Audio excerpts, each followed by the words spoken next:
नमः श्री अतिराजाय विवेकानंद सूरये सच्चित् सुख स्वरूपाय स्वामिने तापहारिणे। स्वामी विवेकानंद के इंस्पायर्ड टॉक्स, या हिंदी में जिनको देववाणी कहा गया है, उसका पाठ कर रहे हैं। और जहाँ तक हमने पढ़ा है उसके आगे हम आज पाठ करेंगे। स्वामी जी ने कहा था, The Atman never becomes the object. Mind is the internal sense. The outer senses are its instruments. In the subject is a trifle of the objectifying power that enables him to know I am. जो विचार हुआ था, जो बात हुआ था, वो subject और ऑब्जेक्ट की बात हुई थी, विषयी और विषय। इसको स्वामी जी ने कहा था और उसको हमने थोड़ा विस्तार से देखने का प्रयत्न किया था। अब आगे स्वामी जी जो कहते हैं उसको पढ़ें। वो भी बहुत एक इम्पोर्टेंट, कठिन लेकिन एक महत्वपूर्ण विषय है। स्वामी जी कहते हैं,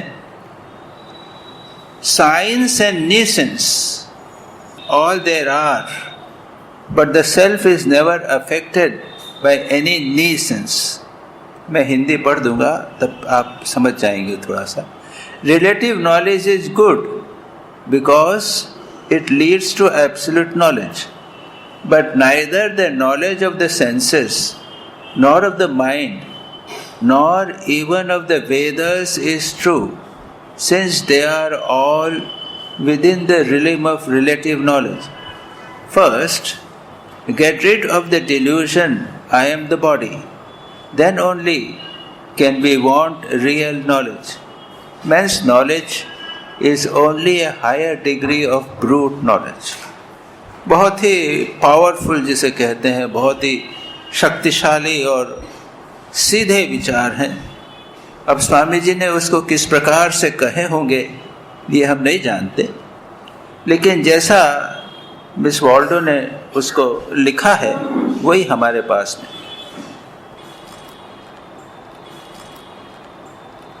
क्या कहते हैं स्वामी जी?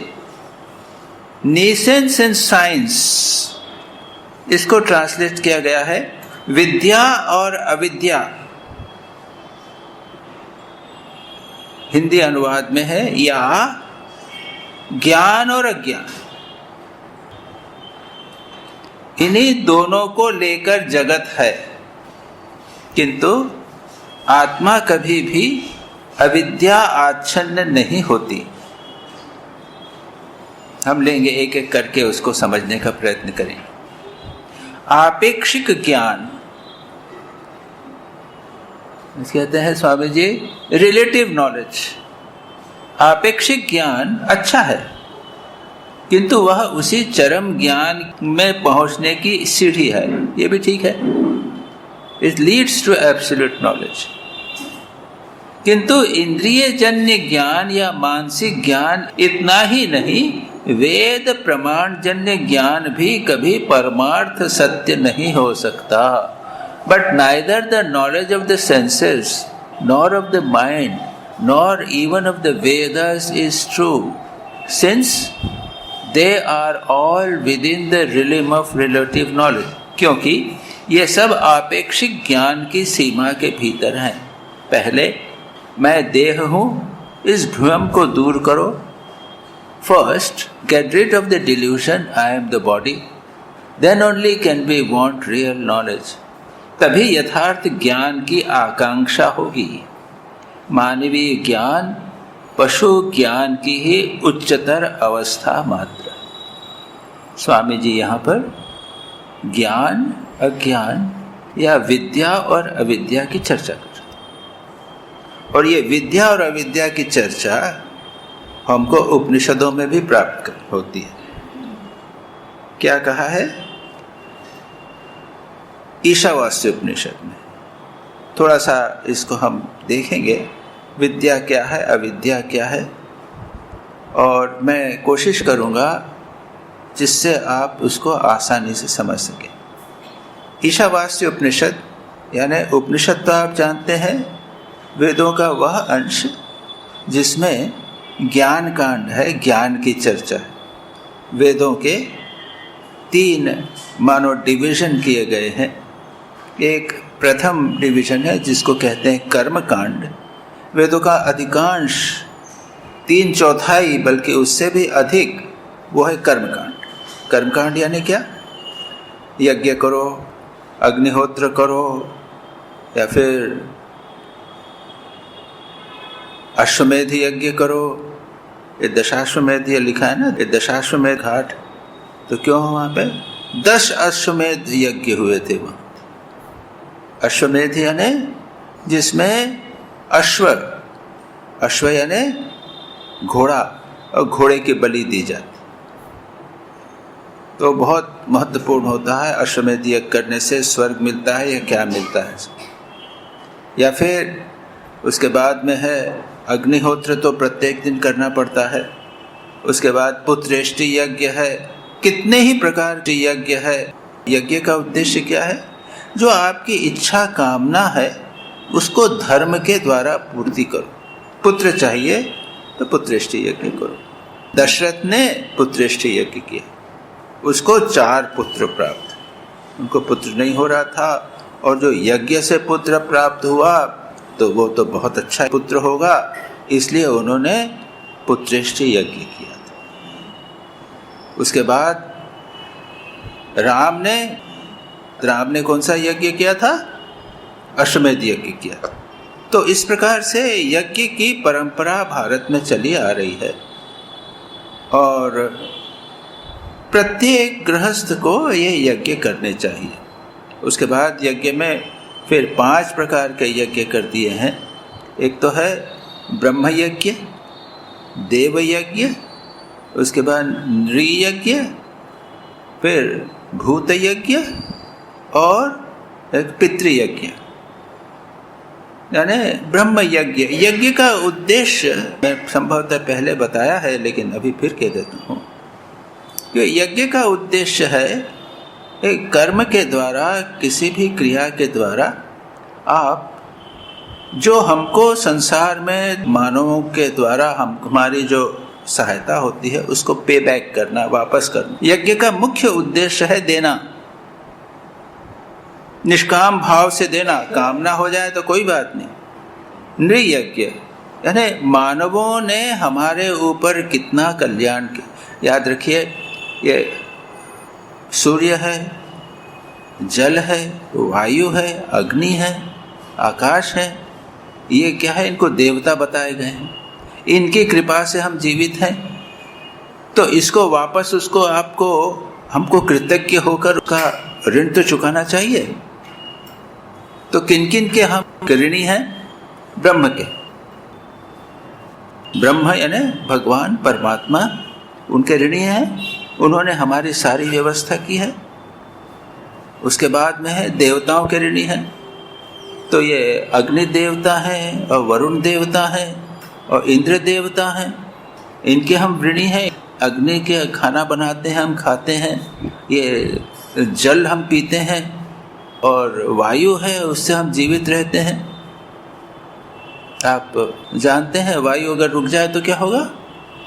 और कथा आती है ना कि जब हनुमान जी छोटे बच्चे थे, तो छोटे बच्चे थे हनुमान जी ने, उन्होंने देखा कि एक पका हुआ फल दिख रहा है, वो सूर्य था। तो उसको खाने के लिए दौड़े, है ना, कहानी आती है ना। तो अब उसको सूर्य को ग्रसने के लिए राहु आ रहा था, और ये हनुमान जी बीच में आ गए। अरे ये तो बड़ा मुश्किल हो गया, कैसे होगा? तो इंद्र ने वज्र चला दिया, हनुमान जी के ठुड्डी पर लग गया। छोटे बच्चे, हनुमान जी बेहोश होकर गिर गए। अब हनुमान जी जो है वो तो वायु के पुत्र हैं, वायु पुत्र है। वायु को गुस्सा आया कि हनुमान जी को मेरे पुत्र के ऊपर वज्र क्यों चला दिया। वायु ने चलना बंद कर दिया। संसार में वायु रुक गई, लोग मरने लग गए, घबरा गए। इंद्र ने कहा क्षमा करो भाई, मैं इसको जीवित कर देता हूँ, इसको बेहोश हो गया है जीवित कर देता हूँ। फिर जितने देवता हैं उन लोगों ने हनुमान जी को वरदान दिए, है ना, यही कहानी है ना। सारे देवताओं ने छोटे बच्चे हनुमान जी को वरदान दिए, कोई भी अस्त्र शस्त्र से उनको तकलीफ नहीं होगी, इत्यादि इत्यादि। तो ये देवता लोग, इनके द्वारा हम जीवित हैं, इनको वापस प्रतिदान करना चाहिए, कृतज्ञता करनी चाहिए। फिर हैं हमारे पितर, हमारे जो दादा परदादा, इनके कारण तो हमको जीवन प्राप्त हुआ है, वो पितृलोक में है, उनको भी हमें कृतज्ञता के कारण कुछ करना चाहिए। फिर मानवों के द्वारा हम लोग कि न जाने एक खाना खाते हैं तो एक रोटी जो बनती है तो गेहूं कोई उगाता है खेत में, वो कोई उसको काटता है, कोई उसको बाजार में लाता है, हम खरीदते हैं, कोई खाना बनाता है। कितने मानवों पर हम आधारित हैं, निर्भर हैं, उनका भी हमें कृतज्ञ होकर उनका प्रतिदान करना चाहिए। और फिर पशु पक्षी, पशु पक्षी नहीं हो तो हम चल नहीं सकते। एक बार क्या हुआ था कि चाइना में, चीन में मैंने सुना एक घटना हुई थी कि ये जो गौरैया होती ना, छोटी चिड़िया, तो ये चिड़िया चूँ चूँ चूँ भर करती थी, तो गौरैया, इन्होंने क्या किया कि ये गौरैया बहुत न करती, तो उन्होंने ऐसी दवाई डाल दी कि गौरैया सब मर गई। जानते हैं दूसरे साल क्या हुआ? सारी फसल नष्ट हो गई। क्यों? कीड़े लग गए। ये गौरैया जाके कीड़ों को खा जाती थी तो फसल बच जाती थी। तो उसके बाद में फिर ये गौरैया वो कहीं से लाए और उनको फिर से उन्होंने बसाया। और दिल्ली में हमारे आश्रम में, हमारा छोटा सा आश्रम है, दिल्ली आश्रम में छोटा सा बगीचा है, बहुत सारी गौरैया रात को सब चे करके अपना उसमें बैठेंगी, बड़ा अच्छा लगता। तो ये सारे प्राणियों के ऊपर हम निर्भर हैं, तो इसके लिए ये विभिन्न यज्ञ हैं। ब्रह्म यज्ञ, हम ब्रह्म पर निर्भर हैं, परमात्मा पर निर्भर हैं। ये यज्ञ क्या है? स्वाध्याय, ये जो हम कर रहे हैं क्या हो रहा है? ये ब्रह्म यज्ञ हो रहा है। हम हमारी कृतज्ञता भगवान को इस प्रकार से दे रहे हैं। ब्रह्म यज्ञ ये हुआ स्वाध्याय। उसके बाद में देव यज्ञ, तो अग्निहोत्र, जो पहले जमाने में देव यज्ञ हुआ करते थे, ये ब्रह्म। फिर पितृयज्ञ, तर्पण जाते हैं ना, गया जाते हैं, तर्पण करते हैं। नृयज्ञ, मानवों के लिए अतिथि सेवा, लोगों की सेवा, गरीबों की सेवा, रिलीफ वर्क, ये हुआ मानवों की सेवा। और पांचवा प्राणियों की सेवा, तो अरे भाई कुत्ते को रोटी दे दो, चिड़िया को थोड़ा चारा दे दो, दाना दे दो। तो ये जितने यज्ञ थे इनका बहुत प्रचलन था हमारे पहले वैदिक काल में, खास करके यज्ञ। तो इन यज्ञों को अविद्या कहा गया। अविद्या या क्यों कहा गया है? लोग इसको सकाम भाव से करते हैं। मैं अग्निहोत्र यज्ञ करूंगा, नियमित रूप से गृहस्थ के घर में अग्नि बराबर जलती रहेगी, अग्निहोत्र प्रतिदिन करेगा तो क्या होगा? स्वर्ग में जाएगा। और स्वर्ग में जाने के बाद क्या होगा? मैंने अग्निहोत्र इतना किया, पुण्य किया, उसके फल स्वरूप ये शुभ कर्म तो है, शुभ कर्म, लेकिन मैंने अपने स्वार्थ के लिए, भोग के लिए, स्वर्ग के लिए किया। जब अपना समाप्त हो जाएगा तो फिर मैं या और कहीं पे मेरे को अपने कर्मों के अनुसार वापस आना पड़ेगा। तो इसको इसीलिए उसको कहा अविद्या। दूसरा शब्द है विद्या। विद्या का अर्थ क्या है? उपनिषदों के अनुसार विद्या का अर्थ है उपासना। उपासना, उपासना का अर्थ क्या? उपासना की डेफिनेशन है अब्रह्मणि ब्रह्म दृष्टिया अनुसंधान। ये यहाँ पर मूर्ति है ना, लेकिन हम मूर्ति नहीं बोलते हैं, इसको ठाकुर बोलते हैं। वो लोबेश्वर शिव है, विश्वनाथ जी हैं तो वो पत्थर हैं, हम उनको भगवान करके पूजा कर रहे हैं। इसको उपासना बोलते हैं ना, पूजा। ये किस लिए है? ये मन को एकाग्र करने की। मन की एकाग्रता के द्वारा तमोगुण रजोगुण दूर होगा। और जो हम कर्मकांड करेंगे या अग्निहोत्र आदि किया कर्म कर रहे हैं, दान कर रहे हैं, इससे क्या होगा? तमोगुण दूर होगा। लेकिन मन की चंचलता को दूर करने के लिए उपासना है। और वेदों का एक बहुत बड़ा भाग है उपासना। कई प्रकार की उपासनाओं का वर्णन मैंने एक संक्षेप में आपको बता दिया। इसको कहते हैं विद्या। स्वामी जी ने ये विदेशी लोगों को समझाने की बात है, किस प्रकार बताया उन्होंने। साइंस एंड नीसेंस, उसको यहाँ ट्रांसलेशन किया है अविद्या विद्या। ज्ञान और अज्ञान इन दोनों को लेकर जगत है, किंतु आत्मा कभी भी अविद्या आच्छन्न नहीं होती। आत्मा जो है वो इन दोनों से परे है। इन दोनों से उद्देश्य क्या है? हमारा तमोगुण दूर होवे, रजोगुण दूर होवे और हम ज्ञान के अधिकारी बने। और यहाँ जो ज्ञान होगा वो है ब्रह्म ज्ञान, जिसकी बात आगे अभी स्वामी जी बोलेंगे। तो उपनिषद में ईशावास्य उपनिषद जो पहला धर्म है उसमें कहते हैं अंधम तमः प्रविशन्ति ये अविद्याम उपासते ततो भूय एवते तमो य विद्यायाम रताः अन्य देहावर विद्या अन्य दाहुर अविद्या इति शुश्रम धीराणाम येन तद्विचक्षिरे इत्यादि है।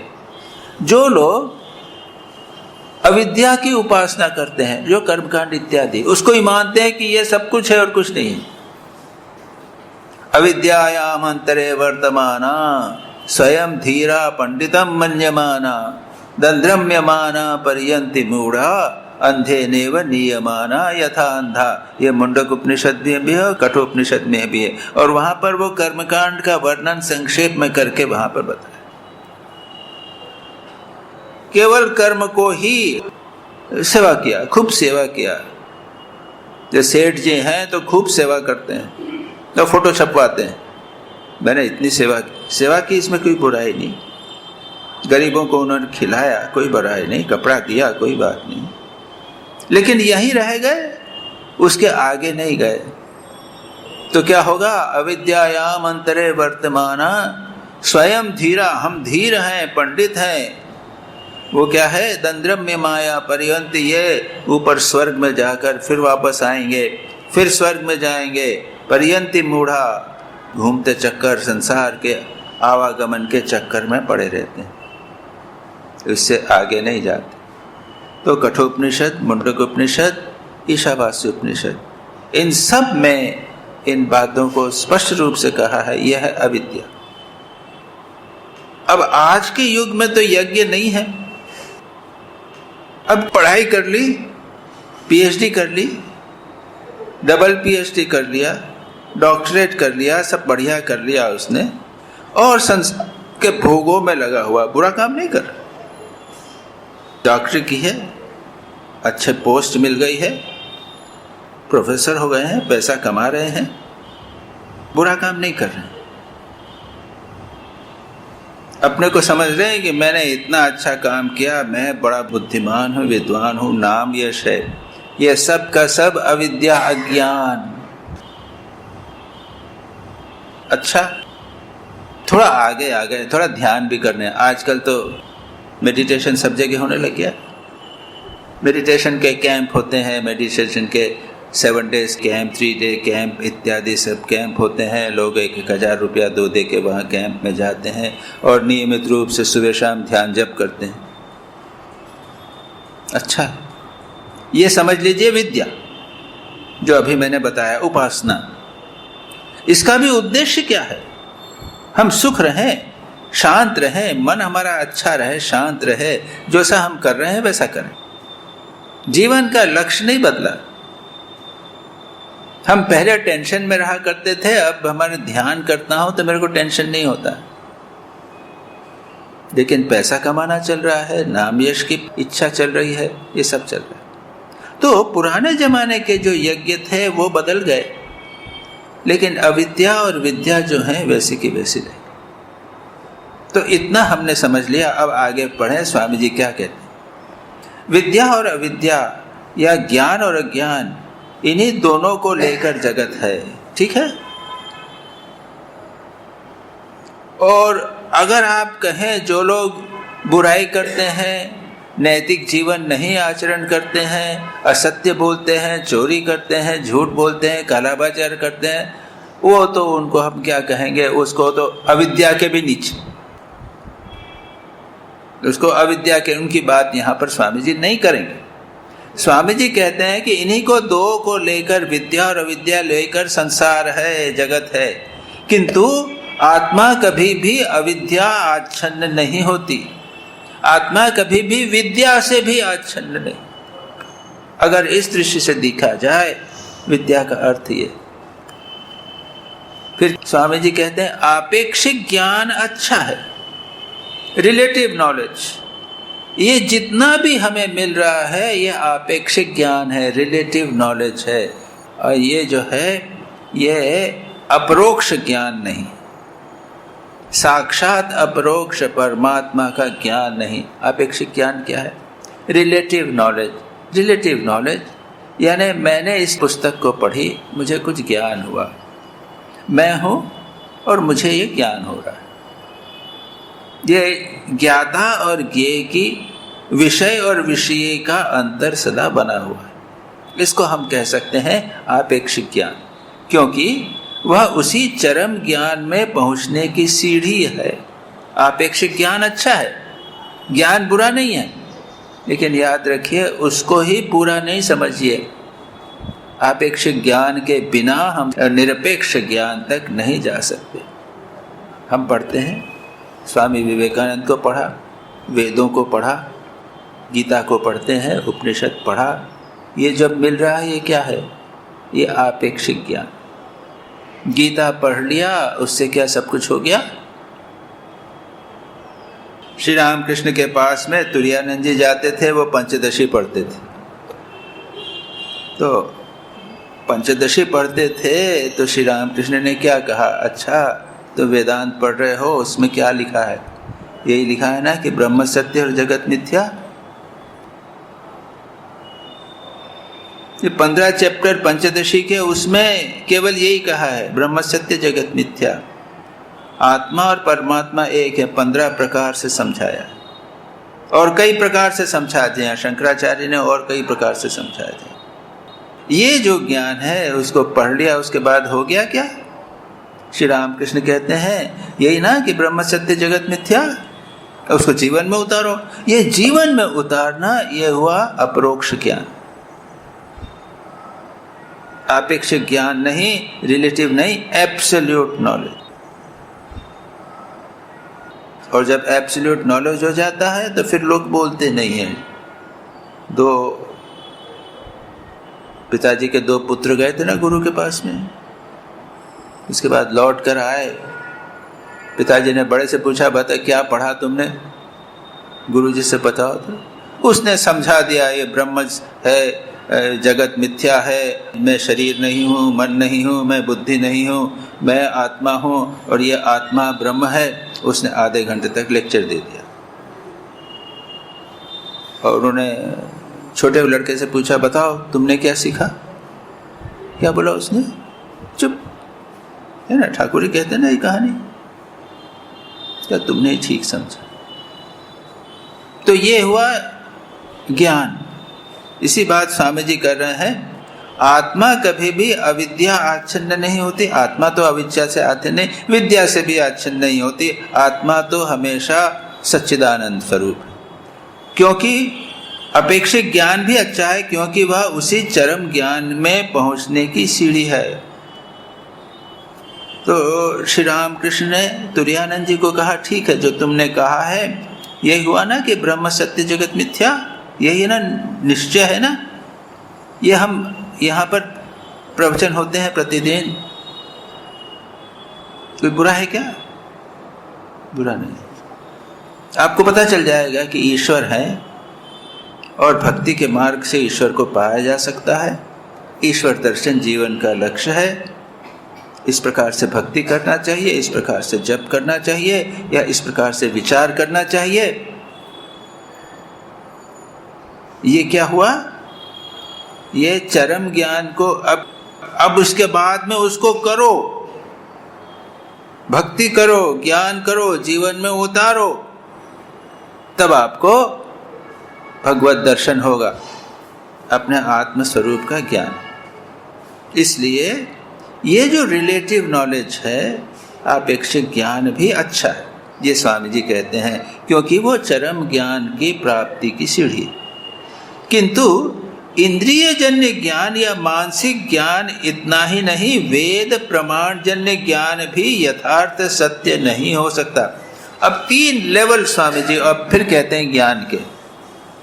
इंद्रियों के द्वारा ज्ञान प्राप्त हुआ, मन के द्वारा ज्ञान प्राप्त हुआ, और वेद के द्वारा हमें ज्ञान प्राप्त। वेद के द्वारा ज्ञान, उपनिषद के द्वारा, ये उपनिषद में ले आए हैं 28 उपनिषद, ईशावास्य उपनिषद है, कठोपनिषद है, मुंडक उपनिषद 28, 108 उपनिषद माने गए। तो सबसे महत्वपूर्ण ज्ञान, ये भी ज्ञान आत्म साक्षात्कार नहीं करवा सकता।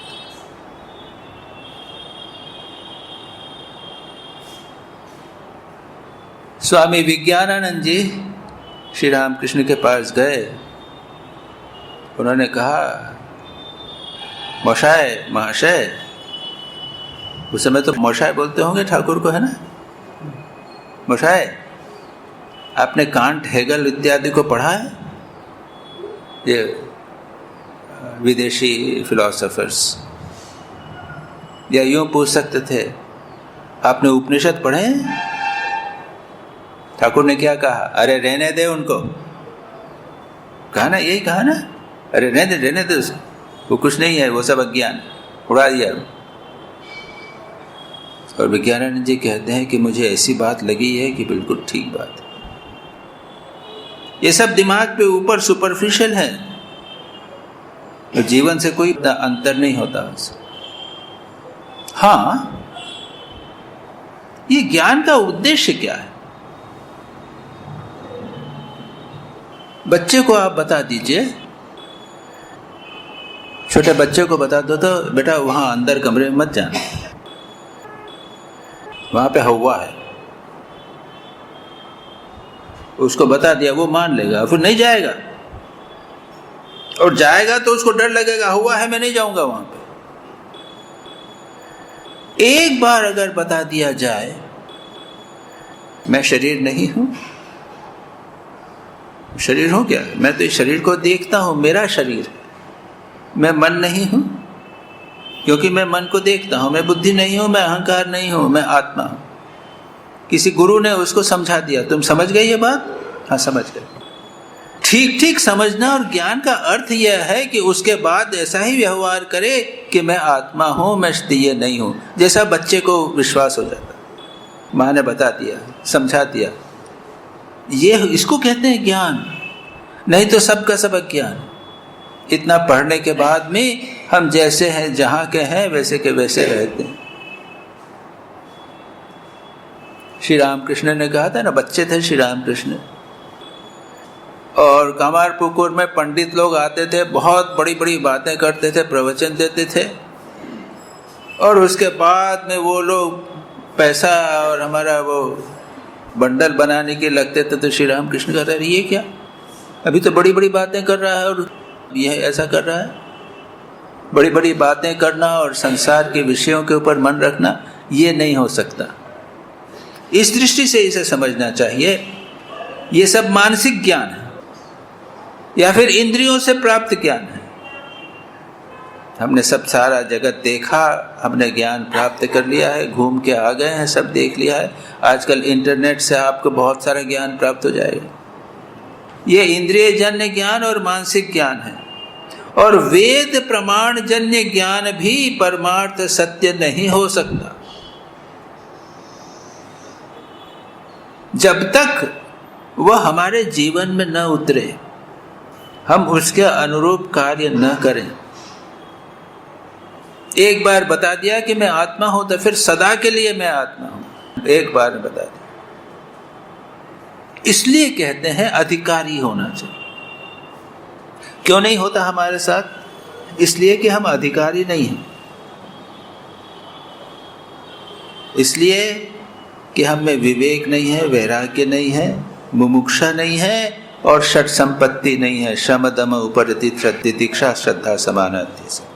इसलिए इतना सुनने पर भी जहाँ के हैं वैसे के वैसे। और अधिकारी श्रेष्ठ अधिकारी हो, एक बार में उसको समझ में आ जाए। उसका दृष्टांत जनक घोड़े पर चढ़ रहे थे।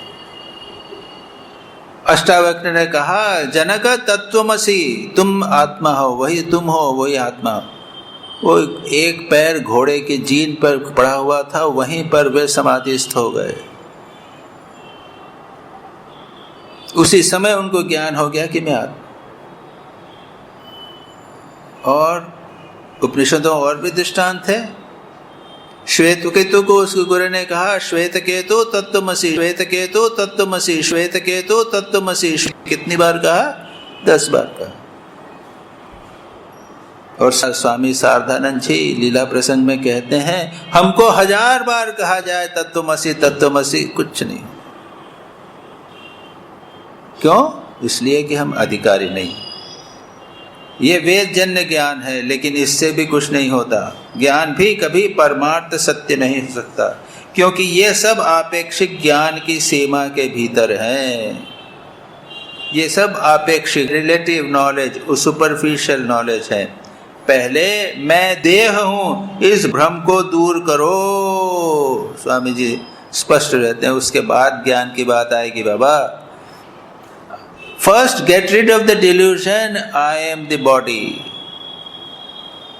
कितना डिफिकल्ट, कितना डिफिकल्ट, कितना कठिन। I am the body, मैं देह हूं, मैं देह हूं। ये जाता ही नहीं। इतने साल सत्संग हो गया, जाता नहीं। अगर मैं देह हूं तो मैं या तो स्त्री हूं या पुरुष हूं, देह का साथ लिंग होगा। अगर मैं स्त्री हूं तो मैं मां हूं, पत्नी हूं, बहन हूं, ये संबंध होगा। उसके साथ सारा संसार चला रहा है। एक देह के लिए, सब देह के कारण सारी समस्या। तो पहले स्वामी जी बिल्कुल सीधी बात कहते हैं, first get rid of the body consciousness, first get rid of the delusion. यह भ्रम है कि मैं द बॉडी हूं, then only we want real knowledge. उसके बाद में ज्ञान आएगा। अगर मैं देह नहीं हूं तो क्या हूं मैं? तब ज्ञान आए। तो ये पंचदशी, विवेक चूड़ामणि, इन सब में पहले अच्छी तरह समझाते हैं कि मैं क्यों देह नहीं हूं। ये पंच भौतिक है, 5 भौत हैं, 5 इंद्रियां हैं, सूक्ष्म शरीर, स्थूल शरीर, कारण शरीर इत्यादि हैं। ये आत्मा नहीं है। बार बार कहते हैं मैं देह नहीं हूं, देह नहीं हूं, देह नहीं। समझाते हैं, बार बार समझाने का प्रयत्न। लेकिन सुनते हैं, गुरु के पास सुनते हैं, उसके बाद जैसे ही क्लास के बाहर आए कि हम वही देह सा ही व्यवहार। ये हमारा दुर्भाग्य। तो स्वामी जी स्पष्ट रूप से कहते हैं कि ये सब आपेक्षिक ज्ञान की सीमा बेहतर है। पहले मैं दे रहा हूं, इस भ्रम को दूर करो, तभी यथार्थ ज्ञान की आकांक्षा होगी। तब you will have the desire. क्या कहते हैं? Then only can we want real knowledge. वास्तविक ज्ञान तभी प्राप्त करने की इच्छा होगी। Man's knowledge is only a higher degree of root knowledge। और अब बाकी जितना अभी मैंने कहा ना, जिसको हम ज्ञान कहते हैं, विद्या कहते हैं, अविद्या कहते हैं, ये सब के सब स्वामी जी ने मैंस नॉलेज, मानवीय ज्ञान में डाल दिया। और आगे कहते हैं मानवीय ज्ञान पशु ज्ञान की उच्चतर अवस्था मात्र है। मत समझो अपने आप को कि आप विशेष हो, मानव हो। ए बेचारा गरीब कुत्ता है, वो तो अपने आप को देही समझता है। उसको आप पत्थर हाथ में उठा के करो तो म्याऊं म्याऊं करके भागेगा। क्यों? उसको लगेगा मुझे लग जाएगा। वो अपने देह के साथ 100% उसके साथ आसक्त है। अब यानी आसक्ति क्या कहते हैं? उसने वह अपने आप को देह ही समझता है। स्वामी जी कहते हैं मानवीय ज्ञान के, हमारा ज्ञान इससे थोड़ा सा बेहतर है क्या? हमको थोड़ी सी बीमारी हो जाए तो 10 बार डॉक्टर के पास जाने लग जाते हैं। वो बेचारा जो कुत्ता है वो तो डॉक्टर के पास तो नहीं जाता। लेकिन हमको अगर कोई सिर में दर्द हो जाए, दांत में दर्द हो जावे, पैर में दर्द हो जावे, तो 10 बार डॉक्टर के पास जाते। साधु होते हुए भी हम लोग जाते हैं। तो इतना इंपॉर्टेंट देह जो है वो इतना, इसीलिए स्वामी जी कहते हैं ये मानवीय ज्ञान, ये पशु ज्ञान की उच्चतर अवस्था मात्र है। उच्चतर अवस्था है कि निम्नतर अवस्था है, मैं नहीं जानता। तो यहाँ पर ज्ञान को स्वामी विवेकानंद ने ज्ञान और अज्ञान को बड़े सुंदर ढंग से यहाँ पर समझा दिया है। ये सब सापेक्षिक ज्ञान, रिलेटिव ज्ञान, इसका ब्रह्म ज्ञान से कोई संबंध नहीं है। ये ब्रह्म ज्ञान क्या है? फिर ब्रह्म ज्ञान का अर्थ क्या? वैसा जैसा कि जनक को हुआ था, तुम आत्मा हो, और आत्मा जैसे ही कहा गया वैसे अनात्मा का भाव कि मैं देह नहीं हूं, मैं बुद्धि नहीं हूं, मैं मन नहीं हूं, वो तत्काल चला जाएगा। फिर क्या रहेगा?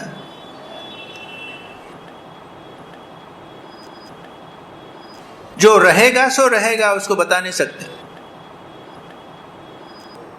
विद्या से, ब्रह्म ज्ञान से ब्रह्म के ऊपर जो अज्ञान है वह चला जाता है, और उसके बाद अज्ञान और ज्ञान दोनों नष्ट हो जाते हैं। जो रहता है वो रहता है, आत्म तत्व या ब्रह्म तत्व वो रहता है, बस उसको फिर बोला नहीं जा सकता। श्री रामकृष्ण कहते थे, अरे मैं तुम लोगों को कितना बताने की इच्छा करता हूँ, चेष्टा करता हूँ, क्या होता है उस अवस्था में, समाधि की अवस्था में, ब्रह्म ज्ञान की अवस्था में क्या होता है, मैं बता नहीं सकता। जो होता है रहता है वो रहता है, इसको हम ज्ञान भी कैसे कहें? ज्ञान से अज्ञान वो दूर हो गया, बस उसके बाद ज्ञान अज्ञान दोनों चले गए, उसके बाद जो रहता है सो रहता है। खैर अब आगे जाए, कुछ थोड़ा सा पोर्शन हो ही गया है लेकिन उसको पढ़ते हैं। One part of the Vedas deals with कर्म, forms and ceremonies. The other part deals with knowledge of Brahman and discusses religion.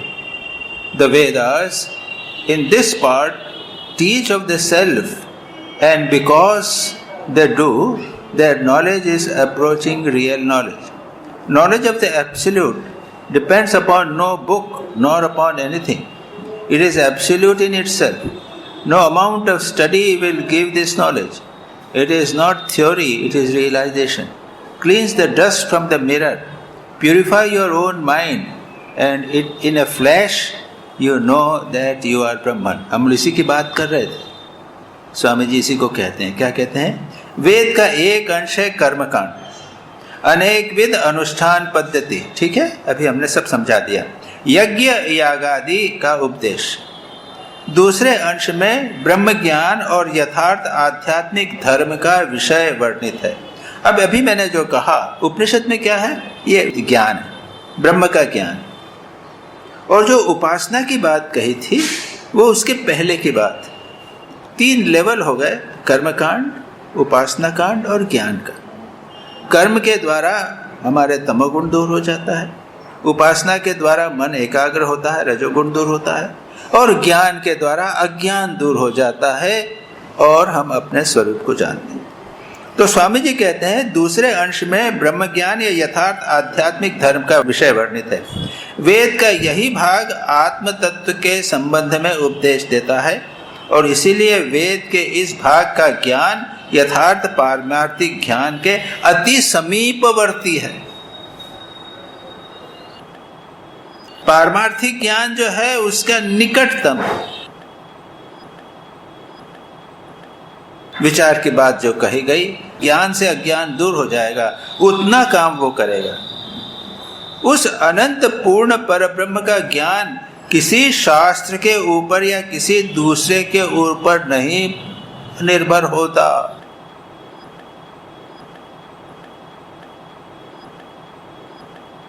ये जो है वो वेद से परे हैं। जैसा मैंने बार बार कहा है, वेद जो है अज्ञान को दूर कर देते हैं, ब्रह्म को नहीं बताते। ब्रह्म तो हमारा स्वरूप है, अपने आप प्रकट होता। ये कहते हैं ना अपरोक्ष ज्ञान, यानी ब्रह्म के लिए आता है कि वो जो है वो साक्षात अपरोक्ष ब्रह्म है। यानी अपरोक्ष यानी वो उसको प्रत्यक्ष भी नहीं कहते। देखिए 3 वर्ड शब्द हैं। एक तो है परोक्ष। परोक्ष यानी जो सामने एक वस्तु पड़ी हुई है, हम उसको देख रहे हैं आंख से। एक व्यक्ति बाहर से आके बोलता है कि मैंने देखा वहां पर एक लाल रंग की कार गई है। पर अक्ष, दूसरे के अक्ष से मुझे। दूसरा है प्रत्यक्ष। प्रत्यक्ष मैं अपनी आंख से देखता हूं। तीसरा वर्ड है अपरोक्ष। मेरी इंद्रियों से भी नहीं और किसी ने बताया उसके द्वारा भी नहीं, साक्षात अपरोक्ष। वो कैसे होता है? अपने आप होता है। इंट्यूटिव नॉलेज इत्यादि कहते हैं। तो स्वामी जी यहाँ कब कहते हैं उस अनंत पूर्ण पर ब्रह्म का ज्ञान किसी शास्त्र के ऊपर या किसी दूसरे के ऊपर निर्भर नहीं होता। यह ज्ञान स्वयं पूर्ण स्वरूप है। क्या है इंग्लिश में, क्या है यह? It is not theory, it is realisation. अनुभूति का विषय है। और अनुभूति यानी क्या? तो कई दृष्टांत देते हैं। गुड़ कैसा है? मीठा है। अब मीठी तो बहुत सारी चीजें होती हैं, गुड़ खा के देखो तब बता सकते। गुड़ है जैसा है वैसा है। एक दृष्टांत मात्र दिया है। ब्रह्म ज्ञान में क्या होता है, ब्रह्म क्या है, ब्रह्म ज्ञान क्या है, ये direct realisation, it is realisation. यह कोई मत विशेष नहीं है। यह ज्ञान अनेक शास्त्रों को पढ़ने से भी यह ज्ञान नहीं मिलता। यह कोई मत विशेष नहीं है। यह है अपरोक्ष अनुभूति स्वरूप। It is realisation.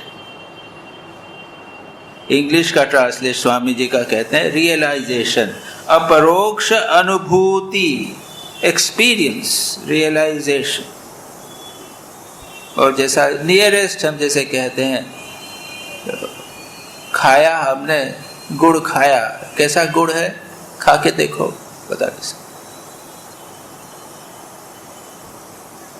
उसको कहते हैं रियलाइजेशन। ये दृष्टांत है, लेकिन ये विषयों का दृष्टांत है, इंद्रियों का दृष्टांत। ये भी ठीक दृष्टांत भी नहीं। अब अंत में स्वामी जी कहते हैं cleanse the dust from the mirror, purify your own mind, and in a flash you know that you are Brahma. क्या कहते हैं स्वामी जी? अपने मन को पवित्र करो। ऐसा होने से उसी क्षण इस ज्ञान का उदय होगा कि तुम ब्रह्म। अपने दर्पण को, अपने मन को, क्लींस the dust from the mirror. Mirror क्या? मन।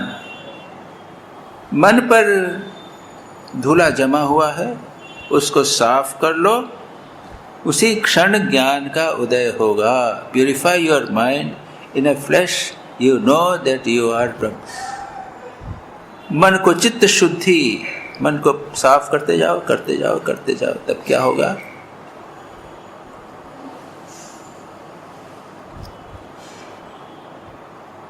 भगवान का, ईश्वर का दर्शन हो जाएगा।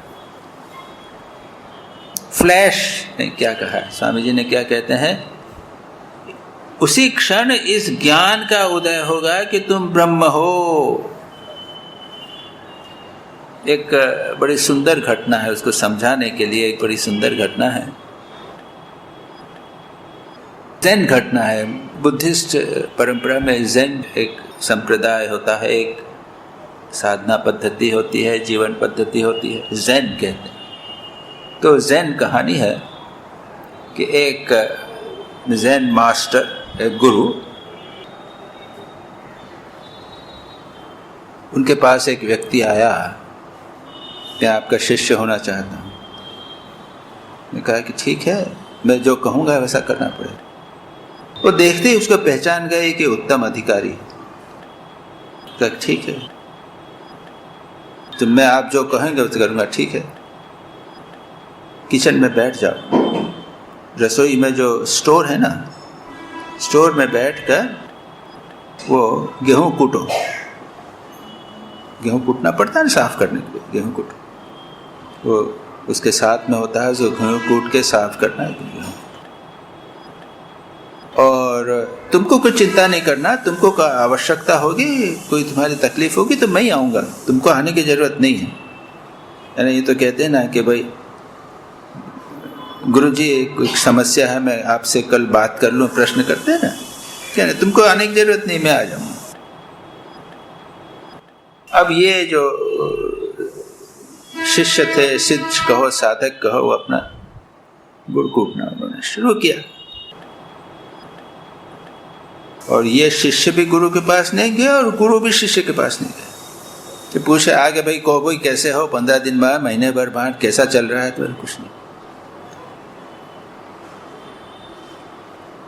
इधर कई वर्ष बीत गए। गुरु जी का अंतिम समय आया।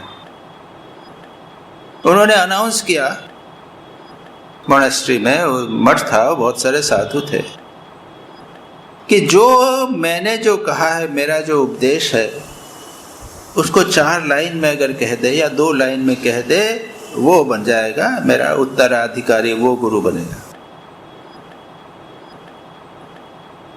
हलचल मच गई।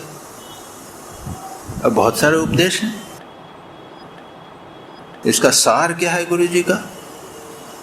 बड़ी हलचल मची, बड़े बड़े पंडित, क्या होगा? किसी में साहस नहीं जाके कहने का कि गुरु जी का उपदेश ये है, वो संक्षेप में कहना।